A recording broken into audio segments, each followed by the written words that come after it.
Hey everybody, Ian Lee here. Hope y'all are doing well. This video is part 3 of a series that I'm doing called Intro to Chord Scales. In the last 2 videos we've talked about building chord scales from 2 different major scales. We used C major and we used G major, and we did chords with our root of the chord on the A string, and we also did root of the chord on the low E string. So this week we're going to continue working with the root of our chord on the low E string, so the G major scale played in diatonic 7th chords. Okay, but we're going to add some extensions, and we're going to add a little decoration, or some other words might be ornamentation, some embellishments. We're going to kind of break these chords up a little bit and just add some nice little things that can really make these chord scales, I mean, really, the reality is that you can play them with some feeling and some beauty, even just as they are. Well,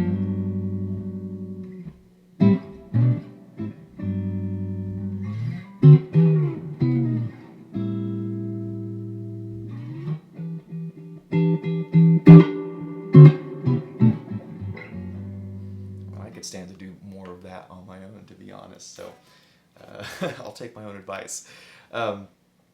But we're going to add a little bit more than that. So let's start with looking at a basic extension we can add. So if you're unfamiliar with what an extension is in regards to a chord, it's just taking other notes from the scale, in this instance the G major scale, and adding them on top of our, it doesn't have to be 7th chords. This is what we're playing with for now. We're playing these 7th chords. It could be anything, but you're adding those extra notes from the scale to create different colors, right? It could be more lush sounds. It could be kind of tighter or more dissonant sounds. It just depends on what you do with it. So in this instance, what we're going to do is we're going to do something pretty simple in regards to adding the extension. We're going to take our G major 7, the shape that we played in the last video, really common shape, especially in jazz and swing, but really beautiful chord. And we're just going to take that D note and we're going to move it up a whole step so that we get a G major 7 but with an E in it. The name for this could be G major 7 6 or G major 7 13. There's different ways to call that. You just have to kind of look into that and see how you want to say it. I think the most common name would be G major 13. So now, same concept applies here. We're just going to move each voice through the scale. So if we look at A minor 7, so E is going to go up to F sharp. So we get, this is now an A minor 13. It's an A minor 6 in its own right, but we'll call it an A minor 13 for now. And then we're going to move up to this B minor 7, but instead of this F sharp in the high register, we're going to have a G. It's a pretty chord. Okay. And then we're going to use the same shape we did for our G major 7, and now we have C major 13. Pretty sound. And then we're going to get D 13. D7 13, but you know, I think usually if there's a dominant, if it's a dominant sound or a 7 chord like this, people just say 13. Like if you say D9, people are going to think this. If you say D major 9, they're thinking this. So it's all jargon that you get a hold of over time, right? At the end of the day, remember, we're just playing sounds, and the names are so we can communicate to each other. Okay, so now we're going to do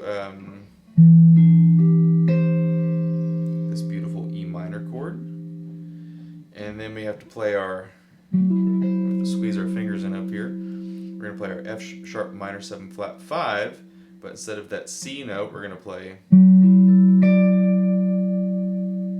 that D way up top, and then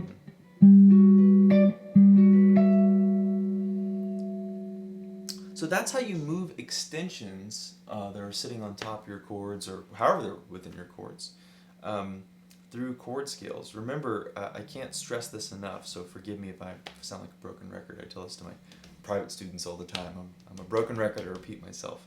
But it's a really important concept, I think, to really see these all as individual voices inside of the scale.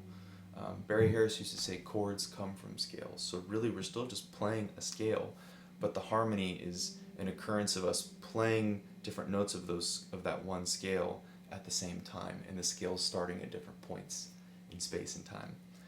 Not to get too out there, but there it is. Okay, so we got our extension. Great. Let's play with decorating this a little bit and kind of turning it into something else that we can mess with. So, what I want you to do at this point, if you're playing along with me, if you're going to check this out later, I want you to just look at this top chord, and instead of using your this top half of the chord, or third, I guess, and you're going to make a B minor triad. That's second inversion. Okay, so I've got second finger, fourth fret of the D string, third finger, fourth fret of the G string, and I've got my index finger on the third fret of the B. And what you're going to do is you're going to play that, and then put your pinky on that E note, which is fifth fret of the B. So there's our extension. This is like we're playing the upper chunk of G major 7, and then we're going, and then with that first finger free, we're going to play that G note down below. So we're going,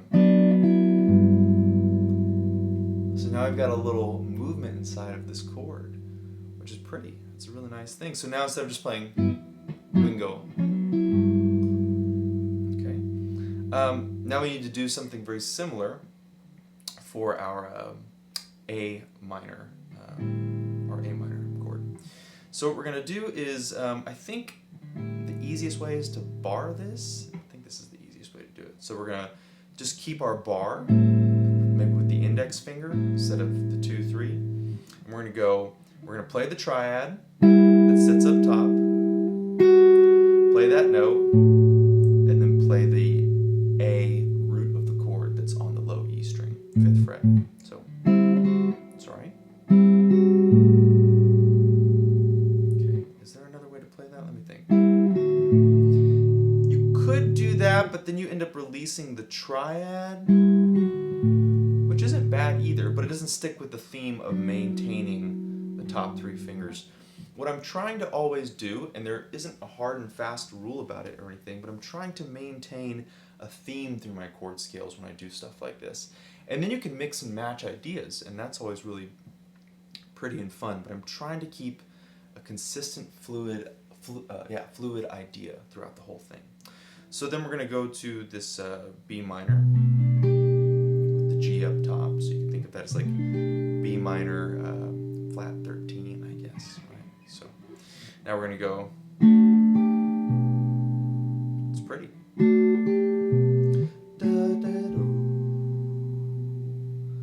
Okay, now we're going to play our C major chord. It looks exactly like the G we did just moments ago. Beautiful. Now this one, I believe we don't have to bar. This is our D7 with the B, so the D13. Oh, let's see, how am I going to do this? You have to make this, if you don't want to bar it, you have to make this kind of, this funny little fingering. So we have to put our second finger on the 8th fret of D, 10th fret of D, third finger, 11th fret of G, first finger is going to be the 10th fret of B, and then you have to go pinky, which there's value in that. George Van Apps in his Harmonic Mechanisms book says, do the hard things and the easy things will take care of themselves. So, you know, there might be a time when you need that. You could also just bar it. I like doing this kind of thing here personally. If I can refinger that, hold on. There we go. I like that kind of feeling on the guitar. Okay, so next, so this will have to bar again, and then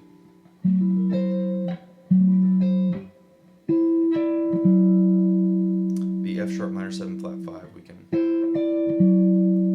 treat it like we've been treating the B and the G. It's actually the same minor triad shape up top, but then we come up here.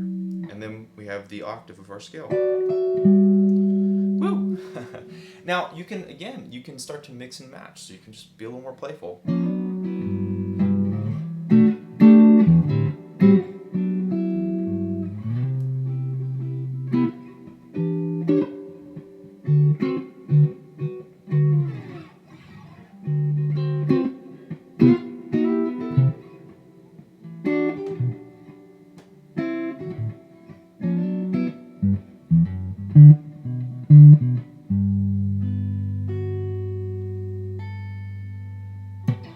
Whatever, at that point.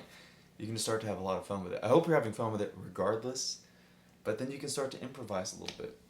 With no particular agenda, just start to play with these sounds and go around the chord scale and put some single note lines in there, you know? It can be a lot of fun, and I think it could bring a lot of value to your guitar playing. So, at least I hope it does. Anyways, thank you all so much for watching. I really appreciate your time, and I hope you're getting as much out of this as I am, getting to share it with y'all. If you missed the first two videos, I'll put links in the description, as well as a playlist above in the card. Don't forget to subscribe for more videos if you like what you're seeing. And if you have any questions, please drop them in the comments below. You can also email me. That's all down in the description, and we'll talk soon. Thanks.